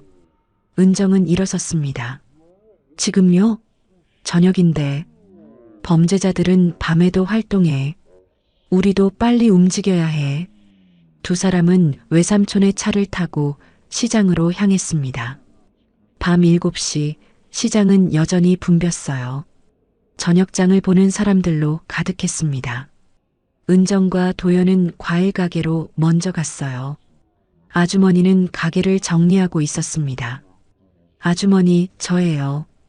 은정이 다가가자 아주머니는 놀란 표정을 지었어요. 은정이 아니니? 이 시간에 웬일이야? 소개할 분이 있어요. 제 외삼촌이세요. 도연이 한 발짝 앞으로 나섰습니다. 안녕하세요. 경찰 김도연입니다. 도연은 경찰 신분증을 보여줬어요. 아주머니는 눈을 크게 떴습니다. 경찰이요? 네. 시장에서 벌어지는 범죄를 조사하고 있습니다. 도연의 목소리는 차분하면서도 권위가 있었어요. 혹시 조폭에게 돈을 상납하고 계신가요? 아주머니는 주변을 두리번거렸습니다. 여기서 말하기 그런데 걱정 마세요. 비밀이 보장됩니다. 도연은 녹음기를 꺼냈어요. 진술만 받으면 돼요. 신원은 철저히 보호할게요. 아주머니는 망설이다가 고개를 끄덕였습니다. 매달 10만 원씩 내요. 6개월째예요. 누구한테 내시나요? 정우석이라는 사람이요. 30대쯤 되어 보이는 남자예요. 도연은 메모를 했습니다. 협박이나 폭행을 당한 적 있으신가요? 협박은 매번 해요. 안 내면 가게 부순다고. 아주머니의 목소리가 떨렸어요. 한 번은 물건을 집어던진 적도 있어요. 도연은 계속 메모를 했습니다. 다른 상인들도 같은 상황인가요? 네, 거의 다요. 시장 전체가 그래요. 도연은 고개를 끄덕였습니다. 증언 감사합니다. 곧 해결될 겁니다. 같은 방식으로 생선 가게, 건어물 가게, 떡집을 차례로 방문했어요. 모두 비슷한 증언을 했습니다. 매달 10만 원에서 20만 원씩 상납하고 있었고 협박과 폭행에 시달리고 있었어요. 도연은 모든 진술을 꼼꼼히 기록했습니다. 마지막으로 시어머니의 반찬 가게에 들렀어요. 시어머니는 가게 문을 닫으려던 참이었습니다. 어머님, 은정이 부르자 시어머니는 깜짝 놀랐어요. 은정아, 이 시간에 외삼촌이에요. 도와주시러 오셨어요. 도연이 앞으로 나서며 인사했습니다. 어르신, 저는 경찰 김도연입니다. 시어머니는 떨리는 손으로 도연을 맞았어요. 정말 도와주실 수 있나요? 물론입니다. 제가 반드시 해결하겠습니다. 도연의 목소리는 확신에 차 있었어요. 시어머니는 눈물을 글썽였습니다. 도연은 시어머니에게도 진술을 받았어요. 폭행당한 날짜, 상납 금액, 협박 내용 모두 상세히 기록했습니다. 어르신, 이제 걱정 마세요. 며칠 안에 모든 게 끝날 겁니다. 정말요? 네, 제가 책임지겠습니다. 도연은 시어머니를 안심시켰어요. 은정과 도연은 시장을 나와 차에 올랐습니다. 도연은 메모를 다시 한번 살펴봤어요. 증거는 충분해. 이제 작전을 짜야 해. 작전이요? 수금책만 잡으면 안 돼. 우두머리까지 잡아야 해. 도연은 펜으로 그림을 그리기 시작했습니다. 돈의 흐름을 추적해야 해. 수금책이 돈을 모으면 어디로 가져가는지 어떻게 알아내죠? 미행이야. 다음 수금일에 우석을 미행하는 거지. 도연은 달력을 펼쳤어요. 다음 수금일이 언제지? 12월 5일이요. 매달 5일마다 돈을 걷어가요. 좋아. 그날 작전을 실행하자. 도연은 계획을 설명하기 시작했습니다. 형사팀을 구성할 거야. 4~5명 정도. 그렇게 많이요? 시장이 넓잖아. 여러 지점에서 동시에 움직여야 해. 도연은 시장 지도를 펼쳤어요. 우석이 돈을 모으면 어딘가로 가져갈 거야.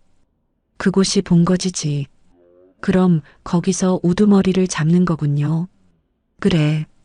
현장에서 돈을 주고받는 순간을 잡아야 해. 도연은 지도에 표시를 했습니다. 시장 창고가 의심스러워. 뒤쪽 골목에 있는 낡은 창고 말이야. 은정은 고개를 끄덕였어요. 거기 사람들이 잘 안 가는 곳이에요. 바로 거기야. 10중 8구 본거지일 거야.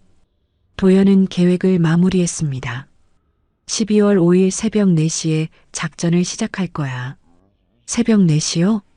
시장이 문 열기 전이야. 그때가 가장 안전해. 도연은 은정의 어깨를 토닥였어요. 은정아, 내가 용기 내줘서 고맙다. 아니에요, 외삼촌. 제가 더 감사해요.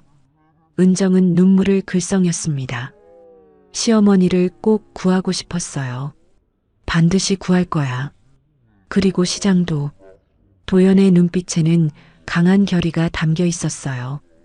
은정은 집으로 돌아왔습니다. 시계를 보니 밤 10시였어요. 남편은 거실에서 기다리고 있었습니다. 어떻게 됐어? 남편의 목소리는 불안했어요. 외삼촌이 도와주시기로 하셨어요. 12월 5일에 작전 시작이래요. 정말? 남편은 안도의 한숨을 내쉬었습니다. 다행이다. 은정은 남편을 바라봤어요. 당신도 그날 같이 가요. 어머님 곁에 있어 드려야죠. 남편은 고개를 끄덕였습니다. 알았어. 꼭 갈게. 은정은 방으로 들어가 침대에 누웠어요. 창밖을 보니 달이 밝게 빛나고 있었습니다. 12월 5일. 모든 게 끝나는 날. 은정은 눈을 감았어요. 마음속에서는 희망이 피어올랐습니다. 곧 시어머니도 시장 상인들도 자유로워질 거였어요. 은정의 입가에 작은 미소가 번졌습니다. 12월 5일 새벽 4시 시장은 고요했습니다. 아직 해가 뜨기 전이라 어둠이 깔려 있었어요. 시장 골목 곳곳에 형사들이 잠복해 있었습니다. 검은 점퍼를 입은 형사 4명이 각자 위치에서 대기하고 있었어요. 도연 경정은 시장 입구 모퉁이에 숨어 있었습니다. 무전기를 귀에 대고 작게 속삭였어요. 1번 위치 이상 무, 2번 위치 이상 무, 3번 위치 이상 무, 4번 위치 이상 무. 형사들의 목소리가 차례로 들렸습니다. 도연은 시계를 봤어요. 새벽 4시 30분.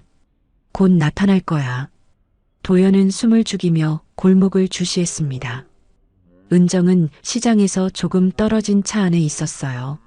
남편과 함께 앉아 무전기 소리를 듣고 있었습니다.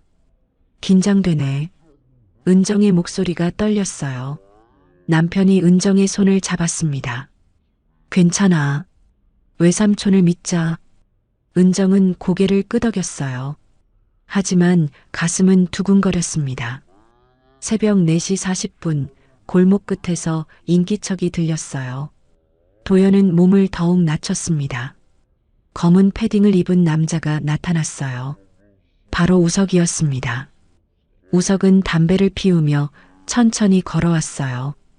한 손에는 검은 가방을 들고 있었습니다. 도연은 무전기에 대고 속삭였어요. 목표 출현. 전원 대기. 형사들은 숨을 죽이며 우석의 움직임을 추적했습니다. 우석은 첫 번째 가게 앞에 멈춰 섰어요. 과일 가게였습니다. 아직 문은 닫혀 있었지만 우석은 기다리지 않았어요. 가게 문을 두드렸습니다. 안에서 과일 가게 아주머니가 나왔어요. 얼굴은 창백했고 손은 떨리고 있었습니다. 늦었네요. 우석의 목소리는 차갑고 날카로웠어요. 죄송합니다. 여기 있어요. 아주머니는 봉투를 내밀었습니다. 우석은 봉투를 받아 열어봤어요. 안을 확인하더니 가방 안에 쑤셔 넣었습니다. 다음엔 늦지 마세요. 우석은 돌아서서 다음 가게로 향했어요. 생선 가게, 건어물 가게, 떡집을 차례로 돌았습니다. 매번 같은 방식이었어요. 문을 두드리고 돈을 받고 가방에 넣었습니다. 도연은 우석의 동선을 무전기로 전달했어요. 목표 이동 중 3번 위치 경계. 형사들은 보이지 않게 우석을 따라갔습니다. 마지막으로 우석은 반찬 가게 앞에 섰어요. 시어머니의 가게였습니다. 문을 두드리자 시어머니가 나왔어요. 얼굴은 겁에 질려 있었고 손은 바들바들 떨렸습니다. 오늘은 준비했겠죠? 우석의 목소리는 위협적이었어요. 네, 여기. 시어머니는 봉투를 내밀었습니다. 우석은 봉투를 받아 열어봤어요. 안을 확인하더니 만족스러운 표정을 지었습니다. 이래야 일이 편하죠. 우석은 봉투를 가방에 넣고 돌아섰어요. 시어머니는 가게 문을 닫으며 작게 한숨을 쉬었습니다. 우석은 수금을 마치고 시장 뒤쪽으로 향했어요. 도연은 무전기에 대고 속삭였습니다. 목표 이동. 예상 경로 뒤쪽 창고. 형사들은 거리를 두고 우석을 따라갔어요. 우석은 뒤쪽 골목으로 들어갔습니다. 좁고 어두운 골목이었어요. 가로등도 없어서 더욱 으스스했습니다. 골목 끝에 낡은 창고가 보였어요. 녹슨 철문에 페인트가 벗겨진 낡은 건물이었습니다. 우석은 창고 문을 두드렸어요. 형님, 저예요. 안에서 문이 열렸습니다. 50대 초반쯤 되어 보이는 남자가 나왔어요. 머리는 짧게 깎았고 얼굴에는 흉터가 있었습니다. 바로 우두머리 백종두였어요. 들어와. 종두의 목소리는 굵고 거칠었습니다. 우석은 창고 안으로 들어갔어요. 도연은 창고에서 50m 떨어진 곳에 숨어 있었습니다. 형사들도 각자 위치에서 대기하고 있었어요. 전원 대기. 거래 확인 후 진입. 도연은 무전기로 지시했습니다. 창고 안에서는 불빛이 새어나왔어요. 우석이 가방을 테이블 위에 올려놓는 소리가 들렸습니다. 오늘 수금 얼마야? 종두가 물었어요. 550만 원입니다, 형님. 우석이 대답했습니다. 종두는 가방을 열어 돈을 확인했어요. 봉투를 하나씩 꺼내 펼쳐봤습니다. 반찬 가게는 100만 원 냈습니다. 그래, 잘했어. 종두는 만족스러운 표정을 지었어요. 돈을 세기 시작했습니다. 이번 달도 잘 돌아가네. 종두가 웃으며 말했습니다. 근데 한 군데가 좀 부족하던데. 우석이 말을 꺼냈어요. 어디? 철물점이요. 50만 원 내야 하는데 30만 원밖에 안 냈어요. 종두의 표정이 굳어졌습니다. 그래, 손 좀 봐야겠네. 종두는 테이블 옆에 있던 쇠파이프를 집어들었어요. 내일 가서 경고하자. 바로 그 순간이었습니다. 도연이 무전기에 대고 외쳤어요. 지금이다. 전원 진입. 형사들이 동시에 움직였습니다. 정면, 후문, 창문, 세 방향에서 동시에 진입했어요. 경찰이다. 움직이지 마. 도연이 큰 소리로 외쳤습니다. 종두와 우석은 깜짝 놀라 뒤로 물러섰어요. 뭐야? 종두가 쇠파이프를 휘둘렀습니다. 하지만 형사 한 명이 재빠르게 달려들어 종두의 팔을 잡았어요. 쇠파이프가 바닥에 떨어졌습니다. 우석은 창문으로 도망치려 했어요. 하지만 창문 쪽에 대기하고 있던 형사가 우석을 붙잡았습니다. 나. 우석이 발버둥 쳤지만 소용없었어요. 형사는 우석을 바닥에 눕히고 수갑을 채웠습니다. 종두도 2명의 형사에게 제압당했어요. 불법 사채, 공갈, 협박, 폭행. 체포한다. 도연이 체포영장을 보여줬습니다. 종두는 이를 갈았어요. 이게 무슨 짓이야? 증거는 충분해. 조용히 따라와. 도연은 종두에게 수갑을 채웠습니다. 테이블 위에 놓인 돈 봉투들을 모두 증거물로 압수했어요. 가방 안에 든 수금 기록도 챙겼습니다. 이걸로 끝이야. 도연은 종두와 우석을 밖으로 끌고 나왔어요. 새벽 5시 시장 골목에는 경찰차 불빛이 밝게 비쳤습니다. 상인들이 하나둘씩 가게 밖으로 나왔어요. 체포 장면을 지켜보고 있었습니다. 과일 가게 아주머니는 손으로 입을 막았어요. 저 사람들이 잡혔어. 생선 가게 아저씨는 눈물을 글썽였습니다. 드디어 끝났구나. 떡집 사장님은 두 손을 모으고 하늘을 올려다봤어요. 감사합니다. 시어머니도 가게 밖으로 나왔습니다. 은정과 남편이 달려왔어요. 어머님, 은정은 시어머니를 꽉 안았습니다. 시어머니는 은정의 품에서 울음을 터뜨렸어요. 끝났어. 정말 끝났어. 남편도 시어머니를 안았습니다. 엄마, 미안해요. 다 제 잘못이에요. 남편은 무릎을 꿇고 시어머니 앞에서 울었어요. 시어머니는 아들의 머리를 쓰다듬었습니다. 이제 됐어. 이제 괜찮아. 도연이 다가왔어요. 어르신, 이제 안심하셔도 됩니다. 시어머니는 도연의 손을 잡았습니다. 정말 고맙습니다. 은정이 덕분입니다. 조카가 용기를 냈어요.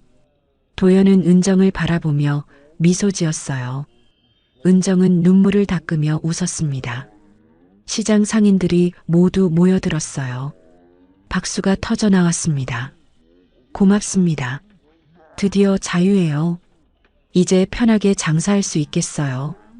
상인들의 함성이 시장에 울려 퍼졌습니다. 도연은 상인들을 향해 고개를 숙였어요. 모두 수고하셨습니다. 앞으로는 평화로울 겁니다. 은정은 시장을 둘러봤어요. 새벽 하늘이 서서히 밝아오고 있었습니다. 어둠이 걷히고 빛이 찾아오고 있었어요. 마치 시장에 찾아온 새로운 희망 같았습니다. 은정은 시어머니의 손을 잡으며 웃었어요. 어머님, 이제 시작이에요. 새로운 시작. 시어머니는 눈물을 닦으며 고개를 끄덕였습니다. 그래, 새로운 시작이야. 하늘에서는 첫 햇살이 비치기 시작했어요. 시장에 아침이 밝아오고 있었습니다. 같은 시각, 시장에서 3km 떨어진 주택가.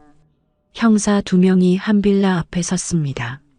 3층짜리 낡은 빌라 2층이었어요. 초인종을 누르자 안에서 발소리가 들렸습니다. 문이 열렸어요. 40대 중반의 경찰관이 나타났습니다. 은정이 파출소에서 만났던 바로 그 사람이었어요. 무슨 일이세요? 경찰관 박철수는 불안한 표정을 지었습니다. 박철수 경사님이시죠? 형사가 물었어요. 네, 그런데 체포영장이 나왔습니다. 형사는 영장을 보여줬습니다. 철수의 얼굴이 창백해졌어요. 뭐라고요? 조직 범죄방조, 신고, 은폐, 뇌물수수 혐의입니다. 형사는 수갑을 꺼냈습니다. 철수는 뒤로 물러섰어요. 아니에요. 저는 증거가 있습니다. 조용히 따라오시죠. 형사가 철수에게 수갑을 채웠습니다. 철수는 고개를 떨궜어요. 어깨가 축 처져 있었습니다. 이 사람이 조폭들한테 정보를 흘리고 있었습니다.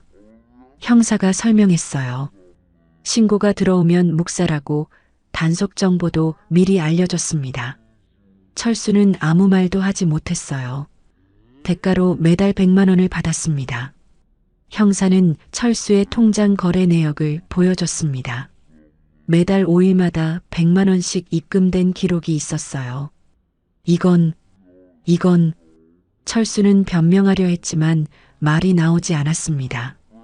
형사들은 철수를 밖으로 데리고 나갔어요. 경찰차에 태우고 시장으로 향했습니다.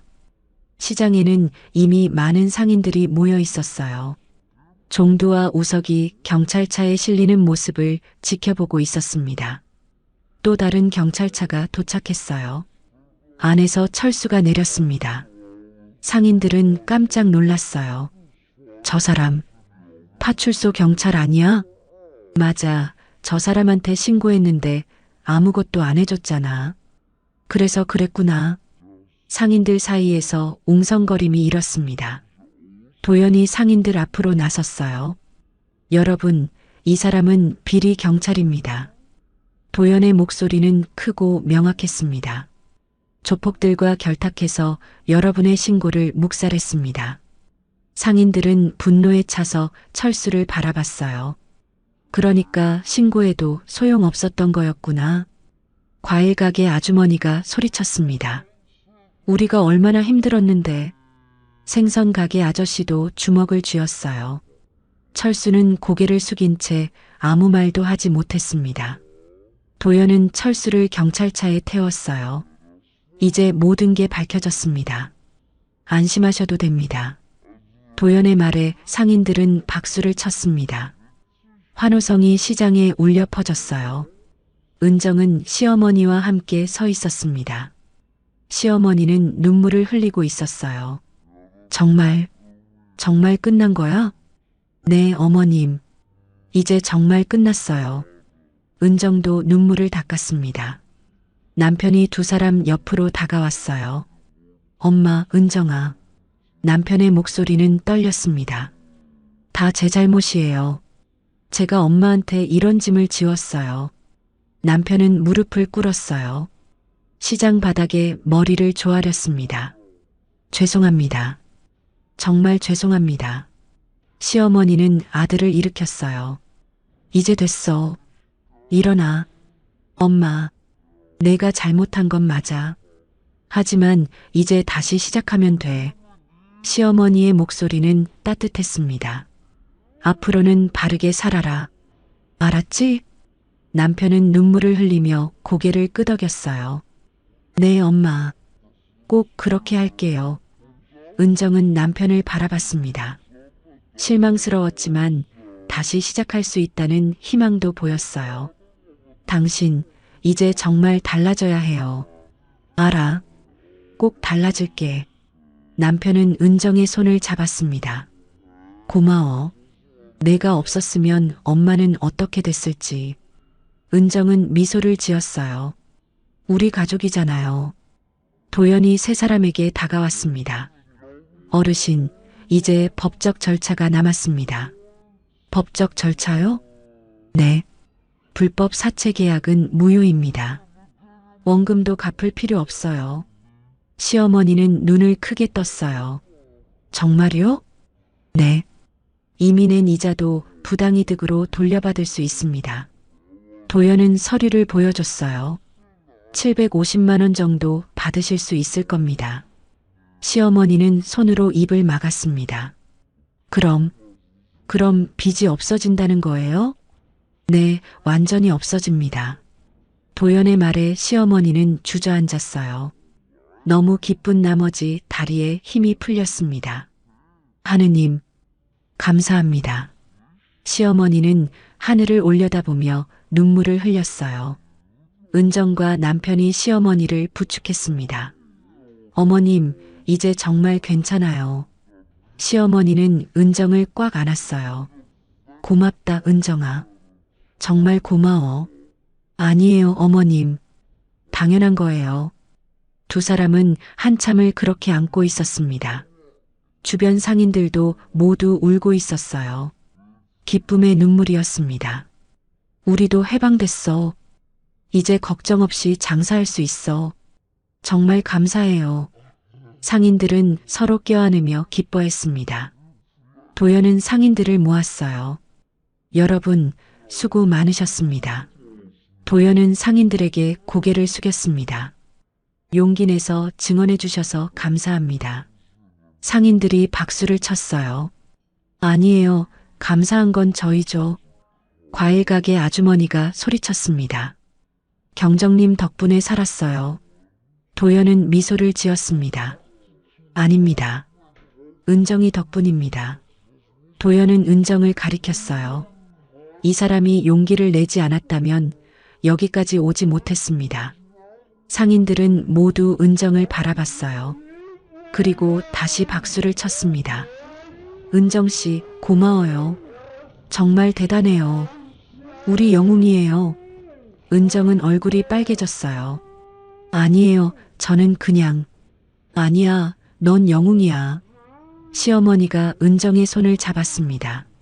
너 아니었으면 나는 어떻게 됐을지 몰라. 은정은 눈물을 흘렸어요. 기쁨과 안도감이 한꺼번에 밀려왔습니다. 하늘은 이미 완전히 밝아져 있었어요. 아침 해가 시장을 환하게 비추고 있었습니다. 새로운 하루가 시작되고 있었어요. 아니, 새로운 인생이 시작되고 있었습니다. 시장 상인들에게도, 시어머니에게도, 그리고 은정의 가족에게도. 도연은 경찰차에 올라타며 손을 흔들었어요. 모두 건강하세요. 경찰차가 천천히 출발했습니다. 상인들은 손을 흔들며 배웅했어요. 은정은 시어머니와 남편과 함께 서서 경찰차가 사라지는 걸 지켜봤습니다. 이제 정말 새로 시작하는 거야. 시어머니가 중얼거렸어요. 네, 어머님. 이제 시작이에요. 은정은 시어머니의 어깨를 감싸 안았습니다. 세 사람은 함께 반찬 가게로 걸어갔어요. 시장은 점점 활기를 띠기 시작했습니다. 상인들은 웃으며 가게 문을 열었어요. 더 이상 두려움은 없었습니다. 자유가 찾아왔으니까요. 그리고 희망도 함께 찾아왔습니다. 한 달이 지났습니다. 12월 말 겨울 추위가 매서웠지만 시장은 따뜻했어요. 조폭이 사라진 후 시장은 완전히 달라졌습니다. 상인들은 더 이상 떨지 않았어요. 웃음소리가 골목마다 울려 퍼졌습니다. 시어머니는 반찬 가게 앞에 서 있었어요. 손은 이제 떨리지 않았습니다. 당당하게 가게 문을 열었어요. 어서 오세요. 시어머니의 목소리는 밝았습니다. 예전의 활기가 돌아왔어요. 가게 안으로 손님이 들어왔습니다. 사장님, 오늘도 김치 있어요? 물론이죠. 오늘 아침에 담근 거예요. 시어머니는 환하게 웃으며 김치를 보여줬어요. 손님은 김치 한 통을 샀습니다. 사장님, 김치가 제일 맛있어요. 고마워요. 또 오세요. 시어머니는 손님을 배웅했습니다. 가게 밖에서 은정이 들어왔어요. 어머님, 좋은 소식이에요. 은정은 노트북을 들고 있었습니다. 무슨 소식? 온라인 쇼핑몰 주문이 들어왔어요. 은정은 화면을 보여줬어요. 한 달 전 은정은 시어머니를 위해 온라인 쇼핑몰을 만들었습니다. 네이버 스마트 스토어였어요. 시어머니의 반찬을 온라인으로 판매하기 시작했습니다. 처음에는 주문이 적었어요.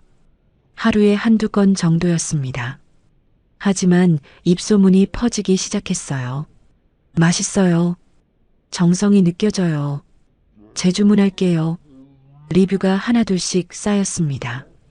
그러더니 주문이 폭발적으로 늘어났어요. 오늘은 20건이 넘게 들어왔습니다. 20건이나? 시어머니는 눈을 크게 떴어요. 네, 김치 10통, 장조림 5개, 멸치볶음 5개요. 은정은 주문서를 보여줬습니다. 이걸 언제 다 만들어? 제가 도와드릴게요. 그리고 태준 씨도 퇴근하면 올 거예요. 은정은 앞치마를 둘렀어요. 두 사람은 주방으로 들어갔습니다. 김치를 담고 장조림을 끓이고 멸치를 볶았어요. 손은 바빴지만 마음은 즐거웠습니다. 저녁 6시 태준이 가게에 도착했어요. 엄마, 은정아 왔어요. 태준은 택배 상자를 잔뜩 들고 왔습니다. 오늘 포장 많이 해야 하죠? 그래, 고맙다. 시어머니는 아들을 보며 미소 지었어요. 태준은 달라져 있었습니다. 회사에서 퇴근하면 매일 가게에 와서 도왔어요. 포장도 하고 배송도 준비했습니다. 주말에는 아예 하루 종일 가게에서 일했어요. 엄마, 이번 달 매출 어떻게 됐어요? 태준이 물었습니다. 온라인이랑 오프라인 합쳐서 600만 원 정도 됐어. 시어머니는 장부를 보며 말했어요. 대단하시네요. 은정이 감탄했습니다. 예전에는 한 달에 200만 원 정도 벌었는데 이제는 3배가 됐어요. 다 너희 덕분이야. 시어머니는 은정과 아들을 바라봤습니다. 은정이가 온라인 쇼핑몰 만들어주고 태준이가 배송 도와주고 시어머니의 눈가에 눈물이 맺혔어요. 너희가 없었으면 어떻게 됐을지. 어머님, 우는 거 아니에요. 이제 좋은 일만 있을 거예요. 은정은 시어머니를 안았습니다. 세 사람은 함께 포장 작업을 했어요. 반찬을 용기에 담고 라벨을 붙이고 상자에 넣었습니다. 밤 9시가 되어서야 모든 작업이 끝났어요. 휴, 힘들다. 태준이 의자에 앉으며 말했습니다. 고생했어. 다들 고생 많았어. 시어머니는 냉장고에서 음료수를 꺼냈어요. 세 사람은 가게 안에 둘러앉았습니다. 어머님, 그런데 빚은 다 정리하셨어요? 은정이 조심스럽게 물었어요. 시어머니는 고개를 끄덕였습니다. 응, 지난주에 다 끝났어. 외삼촌 도연의 도움으로 불법 사채 계약은 무효 처리됐어요. 3천만 원 원금은 갚을 필요가 없어졌습니다. 게다가 이미 낸 750만 원도 부당이득으로 돌려받았어요. 시어머니의 통장에는 다시 여유가 생겼습니다. 이제 진짜 걱정 없겠네요. 은정은 안도의 한숨을 쉬었어요. 그래, 이제 마음 편하게 살 수 있어. 시어머니는 미소를 지었습니다. 그때 가게 밖에서 목소리가 들렸어요. 사장님, 계세요? 과일 가게 아주머니였습니다. 생선 가게 아저씨, 떡집 사장님도 함께 있었어요. 어머, 다들 무슨 일이세요? 시어머니가 밖으로 나갔습니다. 우리가 작은 선물을 준비했어요. 과일 가게 아주머니가 바구니를 내밀었어요. 안에는 과일이 가득 담겨 있었습니다. 이건 사과랑 배예요. 우리 가게에서 제일 좋은 거. 생선 가게 아저씨도 상자를 내밀었어요. 이건 고등어예요. 오늘 아침에 들어온 싱싱한 거. 떡집 사장님은 떡 세트를 건넸습니다. 이건 인절미랑 송편이에요. 우리 집 떡이 맛있거든요. 시어머니는 눈물을 글썽였어요. 이렇게까지 고마워요. 뭐려? 사장님 덕분에 우리가 살았잖아요. 과일 가게 아주머니가 말했습니다. 사장님 며느리가 용기 내지 않았으면 우리 아직도 고생했을 거예요. 상인들은 은정을 보며 고개를 숙였어요. 정말 감사합니다. 은정은 얼굴이 빨개졌습니다. 아니에요. 저는 당연한 일을 했을 뿐이에요. 아니에요. 당신은 우리 영웅이에요. 떡집 사장님이 은정의 손을 잡았습니다. 앞으로도 잘 부탁해요. 상인들은 인사하고 돌아갔어요. 시어머니는 선물들을 들고 가게 안으로 들어왔습니다. 참 좋은 사람들이야. 시어머니는 선물들을 내려놓으며 미소 지었어요. 이제 시장이 예전으로 돌아왔어. 은정은 고개를 끄덕였습니다. 며칠 후 12월 마지막 날이었습니다. 은정은 시어머니와 함께 백화점에 갔어요. 어머님, 이거 입어보세요. 은정은 패딩 조끼를 꺼냈습니다. 연한 베이지색 패딩이었어요. 처음에 사려고 했던 것보다 더 좋은 제품이었습니다. 이게 얼마인데? 괜찮아요. 제가 사드리고 싶어요. 은정은 시어머니를 탈의실로 데려갔어요. 시어머니는 패딩을 입어봤습니다. 거울을 보니 딱 맞았어요. 예뻐요. 어머님 그래? 시어머니는 수줍게 웃었습니다. 이거 사줘서 고마워. 아니에요. 제가 더 감사하죠. 두 사람은 백화점을 나와 커피숍에 들어갔어요. 따뜻한 커피를 마시며 창밖을 봤습니다. 눈이 내리기 시작했어요. 하얀 눈송이가 조용히 내려왔습니다. 올해도 끝나가네. 시어머니가 중얼거렸어요. 정말 많은 일이 있었죠. 은정도 창밖을 바라봤습니다. 하지만 잘 이겨냈어. 시어머니는 은정의 손을 잡았습니다. 너 덕분이야. 정말 고마워. 저도 감사해요, 어머님. 어머님이 계셔서. 두 사람은 서로를 바라보며 미소 지었어요. 눈은 계속 내렸습니다. 하지만 두 사람의 마음은 따뜻했어요. 그날 저녁 은정의 집. 은정, 태준, 시어머니 세 사람이 함께 저녁을 먹었습니다. 시어머니가 만든 반찬으로 차린 식탁이었어요. 어머니 김치 진짜 맛있어요. 태준이 김치를 집어먹으며 말했습니다. 그래, 많이 먹어. 시어머니는 아들의 그릇에 반찬을 더 올려줬어요. 엄마, 내년에는 더 잘할게요. 태준이 진지하게 말했습니다. 부업도 시작했거든요. 주말마다 할 수 있는 거. 그래, 잘 생각했어. 시어머니는 아들의 머리를 쓰다듬었습니다. 앞으로는 바르게 살아라. 네, 꼭 그렇게 할게요. 태준은 시어머니와 은정을 번갈아 봤어요. 그리고 엄마 은정아, 정말 미안하고 고마워. 태준의 눈에 눈물이 맺혔습니다. 알았어. 이제 그만 울고. 시어머니가 웃으며 말했어요. 우리 이제 좋은 일만 있을 거야. 은정도 미소를 지었습니다. 네, 좋은 일만 가득할 거예요. 세 사람은 함께 밥을 먹었어요. 웃음소리가 집안을 채웠습니다. 창밖으로는 여전히 눈이 내렸어요. 하지만 집안은 봄처럼 따뜻했습니다. 고통의 겨울이 지나가고 희망의 봄이 찾아오고 있었어요. 가족은 서로의 손을 잡으며 고통보다 더 짙은 따뜻함을 맞이했습니다. 가족을 위한 한 며느리의 용기가 시장 전체를 구했습니다. 때로는 한 사람의 작은 용기가 세상을 바꿀 수 있다는 걸 우리는 이 이야기에서 배웁니다.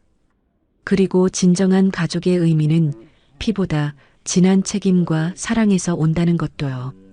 어둠이 가장 깊을 때 새벽은 이미 우리 곁에 와 있습니다.